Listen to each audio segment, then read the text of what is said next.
Welcome to Samba Samba. Enjoy the video. You start by inspecting the rack closely to find which poles or joints fail.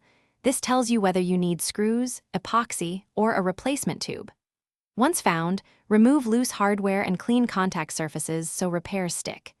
You should gather a screwdriver, pliers, measuring tape, epoxy or superglue, and spare screws or a small metal sleeve. While you work, make sure the rack is stable on a soft surface to prevent scratches and to keep parts organized for the next step. You now remove the damaged pole or joint and test fit a reinforcement sleeve or wooden dowel inside the hollow tube. This restores alignment and strength. If screws are stripped, replace them with slightly larger diameter screws or use thread-locking epoxy for grip.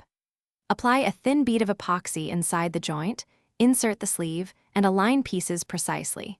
Clamp, tape, or use a vise to hold everything straight. Allow the adhesive to cure fully.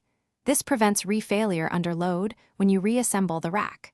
You finish by reassembling the rack, tightening screws evenly so you don't warp the frame. Use washers for better load distribution. Once reassembled, test with light clothing, then add weight incrementally while watching for wobble or creaks. If you still see movement, add a small L bracket or another internal sleeve at the weak joint. This increases rigidity without replacing the whole rack. For persistent problems, check for multiple weak points. Repair each similarly or consider replacing the frame.